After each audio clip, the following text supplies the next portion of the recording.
Dans le cadre de la révision de la liste électorale qui se tiendra du 19 octobre au 10 novembre 2024 en Côte d'Ivoire et à l'étranger, l'honorable Bredoumi Soumaïla, porte-parole du PDCI RDA, député de Tankessé, Tienkwakro, Kokomian, sous-préfecture, a effectué une tournée de sensibilisation dans sa circonscription électorale.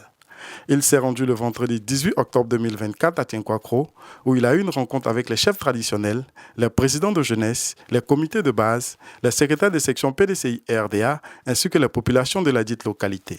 Assisté de Tchumukwaku, délégué PDCI RDA de Tienkwakro et du colonel Brognan, l'honorable Bredoumi Soumaïla, porte-parole du PDCI RDA, a porté le message du président du PDCI RDA aux populations. Il a par la suite conseillé et informé les militants du PDCI RDA sur le bien fondé du processus de la révision de la liste électorale avant de les exhorter à s'inscrire massivement pour une victoire future du PDCI RDA en 2025. À l'issue de cet exposé, un échange fructueux entre le député et ses administrés a meublé cette première étape de sa tournée dans le Zanzan. Kwaku Amorofi, comme Sylvain, je suis le fils de Tienkwakro, porte-parole au président des jeunes de Tienkwakro. Il y a beaucoup de gens qui n'ont pas de papiers. Moi-même, en question même que je vous parle, j'ai fait au moins plus de 4 fois. Ça fait plus de 4 ans.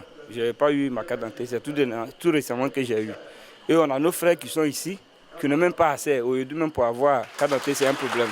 Donc vraiment, aujourd'hui, je suis ravi de monsieur le député pour qu'il puisse nous aider à nos frères pour qu'ils puissent avoir papier. Parce que sans papier, tu n'es rien. Et quand tu es un Ivoirien, il faudrait que tu aies un papier pour que tu puisses voter. Voilà, donc c'est un peu ce que moi aussi je peux dire. Et aujourd'hui, cette rencontre-là, nous sommes très ravis et nous sommes très contents pour que nos frères et sœurs puissent avoir papier. Je suis venu à la réunion des membres du PDCI. Je pense que ce que le monsieur a dit est effectivement vrai. Parce que souvent, nous, on néglige les papiers administratifs. Nos enfants n'ont même pas d'extrait. Et les parents aussi négligent aussi l'évolution de notre secteur. Donc je pense que ce qu'il a dit là, c'est vrai. Nous devons forcément voter pour qu'on puisse avancer. Parce que sur tous les plans, nous sommes en retard. On est beaucoup, mais on n'arrive pas à voter. Donc j'exhorte mes frères et mes soeurs qui n'ont pas de papiers à s'inscrire sur la liste électorale pour pouvoir voter et pour qu'on puisse avancer aussi. Cette étape achevée, l'honorable Bredoumi Soumaïla, porte-parole du PDCI RDA, a poursuivi sa route à Kokomian dans la mi-journée où il était attendu par le personnel politique de cette localité. Il s'est agi pour les députés de conseiller et informer le personnel politique de cette circonscription électorale sur l'importance de l'opération de la révision de la liste électorale. Cette deuxième étape de la tournée achevée, l'honorable Bredoumi Soumaïla, porte-parole du PDCI RDA, a assisté au lancement de la campagne d'enrôlement qui s'est tenue le samedi 19 octobre 2024 à Koumfao, aux côtés du haut représentant du district du Zanzan. Le dimanche 20 octobre 2024, au Centre culturel de Tankessé, village qui a constitué la dernière étape de sa tournée, l'honorable Bredoumi Soumaïla, porte-parole du PDCI RDA, a porté le message du président du parti aux populations de la dite localité. Dans la même veine, l'honorable Bredoumi Soumaïla, porte-parole du PDCI RDA, n'a pas manqué de donner les avantages de la révision de la liste électorale et les problèmes liés à ce processus aux populations, répondant ainsi aux préoccupations des militants et du personnel politique. Notre nouveau président, le président Tidjane Thiam, a dès le départ, après avoir fait une analyse de la situation, a estimé que le nombre d'inscrits sur la liste électorale par rapport à la population ivoirienne n'était pas aux normes. Et il faut au moins avoir 40% de la population en âge de voter qui soit inscrite sur la liste électorale. Et quand on fait à peu près 26 millions d'habitants d'Ivoiriens, parce qu'on est 29 millions, mais les Ivoiriens, autour de 26 millions, il me faut environ 12 millions à 13 millions d'inscrits. Quand il avait dit cela, les gens ont estimé que c'était un faux calcul. Nous sommes contents aujourd'hui que la CEI et les autorités reconnaissent qu'il faut passer de 8 millions à peu près 12 millions d'inscrits, soit à peu près 4 500 000 inscrits. À l'ouverture de la révision de la liste électorale, il nous a mis en mission. Donc chacun doit être chez lui pour faire le point, encourager les futurs électeurs à s'inscrire sur la liste électorale. Et c'est pourquoi, depuis le vendredi, je suis dans ma circonscription. On a commencé par Tienkwakro, on est allé à Kokomian, hier on était à Koumfao, aujourd'hui nous sommes à Tankessé. Quel bilan on tire? La première chose, c'est qu'il y a une forte mobilisation, une volonté de s'inscrire sur la liste électorale. Mais il y a des freins. Le premier frein, c'est que nos parents n'ont pas de documents nécessaires pour s'inscrire. On a lutté pour qu'on puisse utiliser la carte d'identité qui se fait immédiatement. La carte d'identité permet. Mais quel est le problème? Il se trouve que la carte d'identité qui a été établie par le pouvoir en place, le pouvoir RDR, cette carte d'identité n'est pas valable. Et les agents de la CEI même reconnaissent qu'on ne peut pas utiliser cette carte nationale d'identité pour faire une inscription. Pourquoi? Parce que dans le dossier d'inscription, il faut l'affiliation, c'est-à-dire le père et la mère. Voilà un pays où on a une carte nationale d'identité où on ne connaît ni père ni mère. Ce n'est pas dessus. On nous a fait comprendre qu'il y a une puce qui permet de lire l'affiliation. Mais il se trouve que les agents qui inscrivent n'ont pas cette puce-là. Donc ils sont obligés de demander une pièce supplémentaire. Soit l'ancienne carte nationale d'identité, qui comprend donc l'affiliation. Cela veut dire que déjà, on reconnaît que ce qui était fait est mieux que ce qui a été fait. Ou bien un extrait de naissance. Les gens quittent les villages. Puisque moi, je suis un député du monde rural. Ils quittent les villages, ils prennent les tricycles, ils arrivent, on dit non, il faut aller chercher extrait de naissance. Le monsieur, il ne vient plus. Il a dépensé l'argent pour arriver, et puis il ne fait pas. C'est un frein à une mobilisation essentielle. La deuxième chose, même s'il décide d'aller faire un extrait de naissance, il est obligé de quitter un milieu rural, venir à la sous-préfecture, payer 1 000 francs ou 1 500 ou 2 000 francs, aller-retour 4 000 francs pour venir le faire. Quel est le problème? La CEI, en disant on prend la carte nationale d'identité pour s'inscrire, n'a pas communiqué suffisamment pour dire si vous avez la nouvelle carte d'identité, comme il n'y a pas l'affiliation, il faut une autre pièce. Si on avait fait ça, les gens seraient préparés. On dit non, avec la carte d'identité, vous pouvez inscrire. Ils n'ont pas fait. Le président de la CEI a dit il ne fait pas les inscriptions chaque année parce qu'il prend une année pour sensibilisation. Mais où est cette sensibilisation? Dans aucun document, on a dit qu'avec la nouvelle carte d'identité, il faut un document complémentaire. On n'a pas dit. Autre problème, ceux qui veulent changer de lieu de vote, ils sont obligés d'avoir le certificat de résidence. Toujours dans le milieu rural, il faut quitter son village, venir à la sous-préfecture, remplir un document. Si le sous-préfet n'est pas là, il faut repartir et puis venir rechercher un autre jour. Tout ça là, c'est du tralala. On vous donne 20 jours, 21 jours, ce ne sera pas suffisant. Il fallait préparer suffisamment de cela pour le faire. Autre chose que nous avons, il se trouve que beaucoup de nos parents n'ont pas du tout même de pièces. Ça, c'est un gros problème. Au niveau pratique, ce matin, j'ai fait le tour. Je suis arrivé dans un village, la machine est bloquée. La machine est bloquée, on ne peut rien faire. Il faut attendre qu'il y ait du secours pour pouvoir le faire. Pourquoi ne pas prévoir des dispositions pour alléger le temps d'attente, soit une machine supplémentaire qu'on met là, et puis au moment où les gens, s'il y a une panne, les gens viendront pour dépanner. Tout ça là, on dirait qu'il y a une volonté de ne pas que les gens s'inscrivent.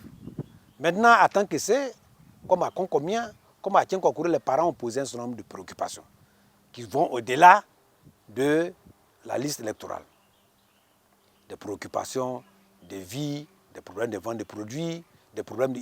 Les parents se disent, quand nous votons, on prend les documents, on va, après on nous donne un résultat. On ne sait même pas quel résultat on a. C'est pourquoi le président Thiam lutte pour que cette fois-ci, les proclamations des résultats se fassent bureau de vote par bureau de vote. Comme ça, les parents savent que ce qu'ils ont voté là, au moins on a ça.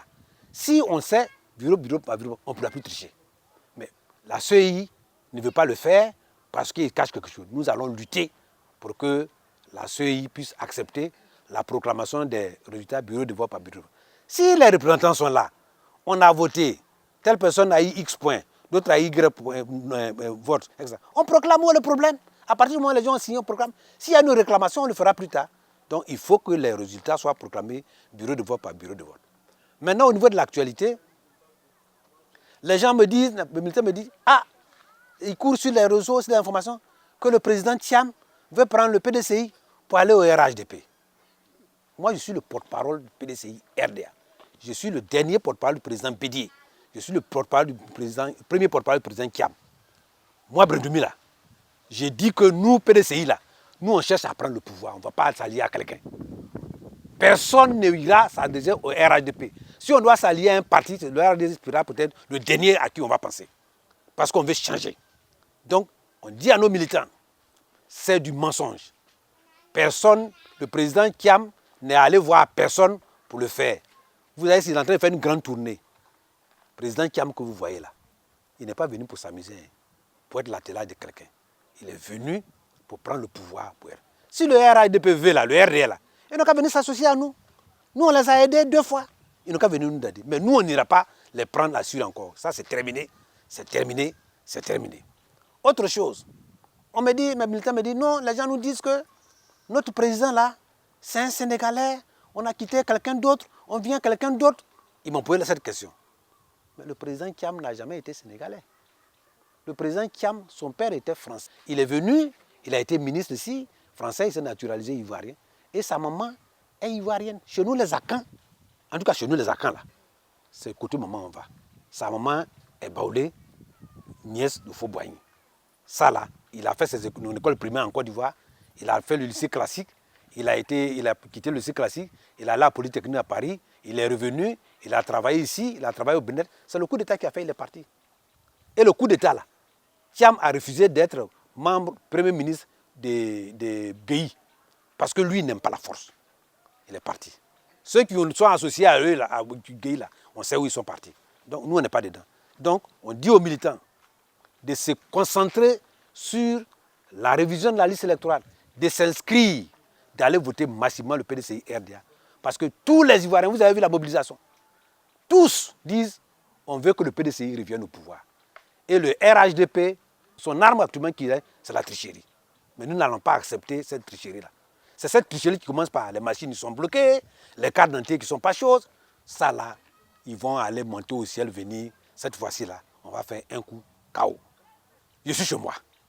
Que ce soit à Tienkwakuro, que ce soit à Kokomia, que ce soit à Tankese, à Kounfa aussi chez moi. Je n'ai pas commencé à être proche de la population par exemple que je suis député. Je l'ai été avant. Et quand j'ai été candidat, j'ai eu une large majorité qui va au-delà des militants du PDCI RDA. Et je suis content aujourd'hui qu'avec l'arrivée du président Thiam et moi à mes côtés, nous attirons beaucoup des habitants qui viennent maintenant pour dire avec vous on peut avoir un bon changement. Et nous sommes ici à Petit Cocody, qui est un quartier de Tankese. Je suis passé une fois ici et vous avez vu derrière moi la salle de classe. 3 classes école primaire. Je ne vais pas qualifier cela, mais vous-même vous avez vu. Et je leur ai dit, nous ne pouvons pas accepter que nos enfants vivent comme ça. Un député ne construit pas d'école, mais pour ce cas exceptionnel, je vais vous aider pour qu'ensemble on puisse faire. Donc j'ai donné 5 tonnes de ciment pour commencer, plus du sable, et on a fait les briques. On va commencer déjà à faire la fondation, et quand nous allons monter à un certain niveau, nous allons faire des piliers, et puis couvrir, pour que les enfants puissent au moins y puis aller. C'est une école reconnue par l'État, avec des enseignants officiellement affectés par l'inspecteur qui travaillent ici. Vous avez vu, la CEI utilise ça comme son lieu de vote. Malheureusement, les gens de la CEI refusent même d'y entrer parce que ce n'est pas commode. Mais c'est là que les enfants vont. Quand il pleut, ils sont obligés de partir à la maison. Donc voilà les réalités de Côte d'Ivoire. Ce n'est pas dans un milieu rural, hein. C'est à Tankese, chef-lieu de sous-préfecture où le sous-préfet est. Deuxième élément, ce quartier n'est pas alimenté en eau potable. Donc je viens de voir avec les gens, tout à l'heure vous avez vu, nous allons à nos frais tirer l'eau sur combien de kilomètres là? 1 kilomètre pour venir faire une fontaine dans le quartier pour permettre aux femmes de ne plus prendre les bidons jaunes pour aller servir. Ça, ce sont des actions. Et c'est pourquoi le président Thiam et le président Oufoué et le président Bédine au PDCI RDA, nous ne formons pas un régime socialiste, mais nous faisons un social de plus hardi. Et c'est pourquoi un des piliers de la politique du gouvernement du président Thiam, c'est économie et équité. L'équité, c'est quoi? Ceux qui sont faibles, qu'on puisse prendre un peu de ceux qui sont riches pour les aider pour avoir un minimum. C'est ça l'équité. Une économie qui ne favorise que les riches et les pauvres s'agrandissent, ce n'est pas une économie applicable dans nos contrées ici. Et c'est ce que nous allons combattre et c'est pourquoi nous luttons. Après avoir pris le pays pour avoir près de 35 000 milliards de dettes, voilà où attend que c'est Petit Cocody. Le nom Cocody là même doit pouvoir sonner positif. Et là, voilà ce qu'il fait. Donc, je fais appel à tous ceux qui aiment Cocody de venir nous aider à remonter leur homologue Cocody ici pour qu'on puisse avoir une classe qui soit digne d'un quartier appelé Petit Cocody.